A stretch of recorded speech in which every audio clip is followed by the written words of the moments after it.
One of the things many people said to us is time is a great healer. I don't believe that. I believe what you do with that time will determine the level of healing.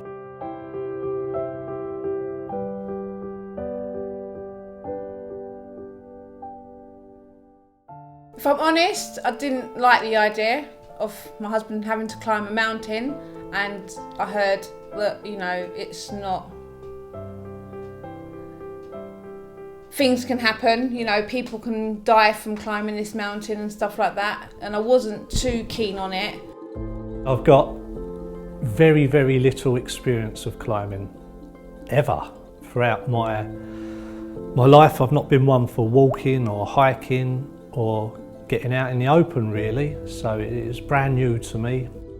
And, you know, I got beside him and I thought, do you know what? If he's determined to do something, he will do it.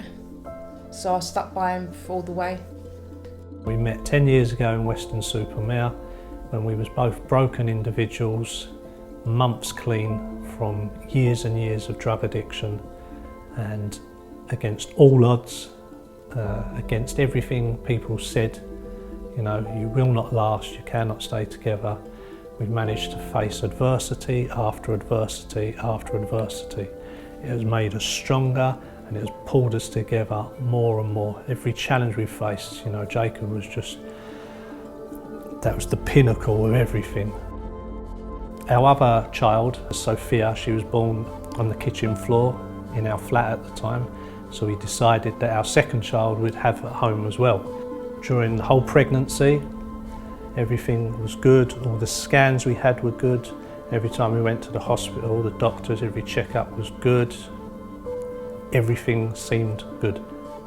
We had myself, my wife and two midwives there, and I just remember catching the eye of the midwife while the birth was going on, and I could just see this like dread in her face, worry in her face, and she just turned around and shouted out, "Breech! We've got a breech!" And I just knew at that moment something weren't right.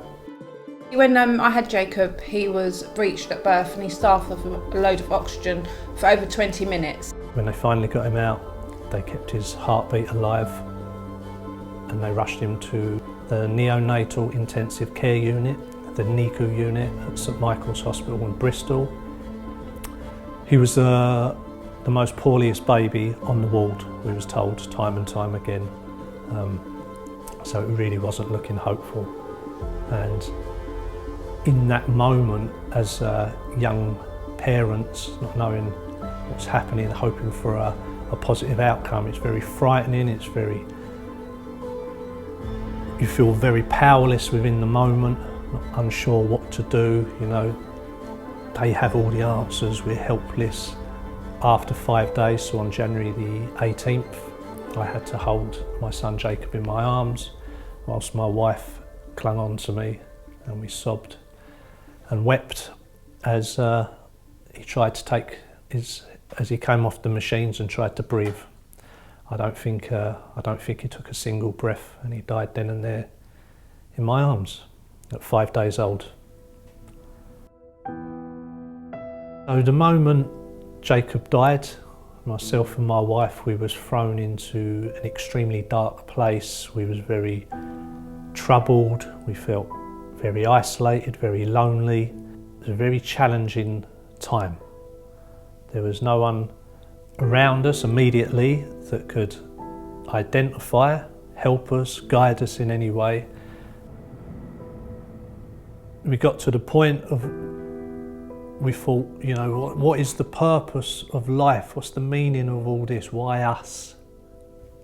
I personally believe it's only the grandparents that have any kind of semblance of idea of what you're going through. Not only have they just lost a grandchild, but they're also seeing their son or their daughter going through the worst pain they've ever been through in their life.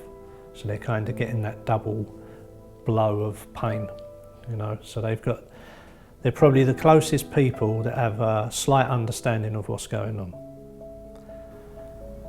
Our families were absolutely fantastic. They supported us, they got around us, they gave up everything they was doing in their daily lives to come to Weston-super-Mare and to be by our sides and to make sure that just to keep our sanity intact, just to keep us there, keep us in the present, let us know that, you know, life will go on. That moment, what we did is we went to a local support group in Bristol, which was a charity known as SANS, which is one of the charities that I'm raising money for in this endeavour. So they are a support group that help people that have lost children. So it's kind of like a support group setting. You turn up, you sit there, it's facilitated, people get a chance to speak or they can sit and listen, and it's the identification of other people that have been through a similar situation that kind of gives that therapeutic healing. It's something they can go to basically grieve and celebrate their children's lives. Cots for Tots was pivotal in the help Jacob received while he was staying in the NICU unit at St Michael's Hospital. So what they do is they provide housing for people whose child is in the NICU unit. So imagine just giving birth prematurely, your child is severely unwell, they're in the NICU unit and you live down in Devon, Cornwall or something like that. You may not have the finances to travel every day, you may not have the finances to stay in a hotel in Bristol for the week, etc. So they provide free accommodation, the families come up, they stay in this housing, and the NICU unit is literally across the road. We decided that we were going to do fundraising events every year for this charity because they used a machine on our son that they didn't have to use, that they could have used on another child, knowing that my son wasn't going to survive, but they still went and used this machine that was a lot of money on our child. They gave us 5 days, 5 special days to spend with our child to make some memories. We got Jacob baptised, people come up to visit him, and we got loads of photos where, you know, if Jacob was taken away from us straight away and wasn't put on these machines, we wouldn't have all the photos we have and all the memories that we have. Amidst all the confusion and the heartbreak and the sorrow, you know, I just knew within myself that I could let this incident govern me for the rest of my life in a negative manner, or I could interject and turn it and create something positive from it that could be useful to help other people. Okay, so from that moment we would keep Jacob's name alive. Yeah, so he would add meaning and purpose on this planet, so his existence wouldn't have been futile or purposeless. So Terry then, with this goal and plan that he was going to honour Jacob, wanted to do some events. So would we like to do a fundraiser by maybe climbing Mount Kilimanjaro? I'm a wussy when it comes to all that, especially when you have to sleep in tents and you have to sleep when it's cold. I can't stand the cold. You know, it's not my cup of tea. You know, I liked my fundraising events was doing bingo. We are here at Mashame Camp. This is 2,835 metres. This is where we're at. So I think we've done 11 kilometres today, and it took us about 5 hours. So not a bad day all in all. Yeah, it's been interesting. And then suddenly when we arrived here in the camp, and suddenly it just reveals itself. You see Kilimanjaro, you just can't quite take it all in to perspective because it's still a cloud sat on top of it, and you're looking at all these mountains in front of you thinking that must be the one, but it's not. It's hidden behind the cloud. It's very, very impressive. 4,673 metres above sea level. Yeah, so the summit is over there. When you see the glaciers up there, Yeah. just starting here at Baraf Camp, 4,600 meters, to go into the Uhuru Peak, 5,895. So still another 1,000 metres, but we're at base camp, that's where we need to be, so fingers crossed. All the training that you can do in the UK can never fully prepare you for the actual climb of Mount Kilimanjaro. This is grueling stuff that we're doing, and they made it look easy, but it wasn't. You know, it's difficult no matter who you are.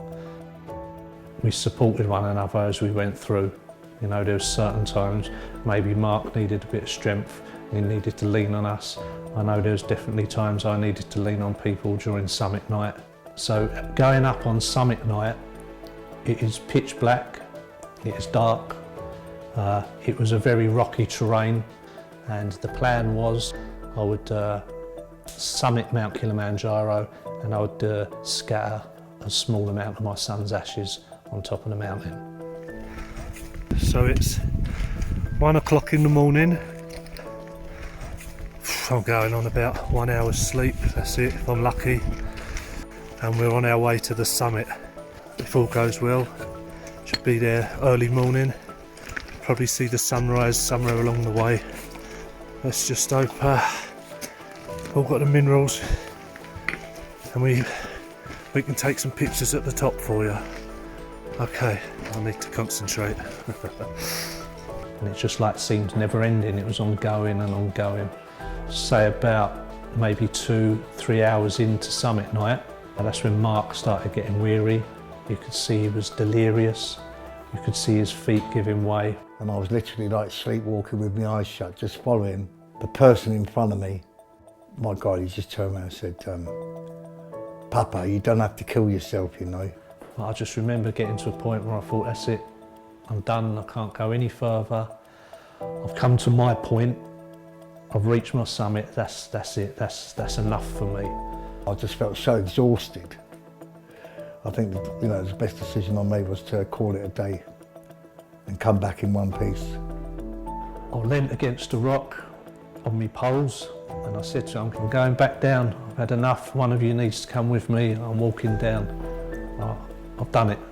And in my mind, I'm thinking back to the UK, back to my family, back to everyone that's donated, sponsored us, etc. I'm thinking, I've done enough. I've raised enough. Everyone will be all right with this, what I've done. And in that moment, Mel turned around to me and she said, it needs to be you at the top that buries your son's ashes. And it got me. It says, you know, there was something that hit my heart. We previously made a pact before that when we went, if I couldn't make it, someone would take the ashes and do the honours. It was Mel that said that, and it kind of shifted my mindset a little bit. And then one of the guides there, his attempt at changing my mindset was, he said, you're a strong man, Terry, pull your socks up. And he kind of turned and he pointed, and I looked away from the mountain outward, and you could see the sun rising over the horizon, and you could see the curvature of the earth, the sun rising up. And for me, it was just my connection with the universe, with a higher power greater than myself. It was the universe's way of saying, I've got you, you're safe, it'll be all right. However, from that point, we had another hour to the summit.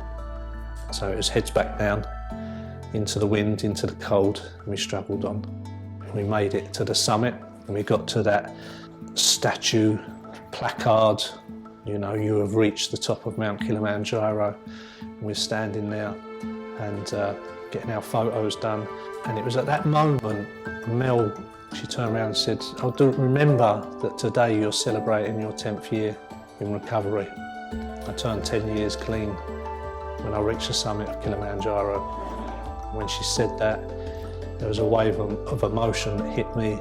I shed a few tears. It just registered what I had done in the short space of a decade being in recovery, coming from someone that was homeless, that used to eat out bins, that had to get someone to inject me in the neck every day because I had no veins left, you know, to standing on top of Mount Kilimanjaro, celebrating 10 years clean and free. You know, I'm standing there reflecting on my life, you know, and everything that I've achieved. I'm raising my beautiful daughter Sophia. I'm now married. I've educated myself. I finally got a full-time job. I'm employed. I'm now a lecturer of forensic science at the University of the West of England. I'm there teaching students about forensic science. So I've gone from creating crime scenes to teaching students how to process them in the space of 10 years.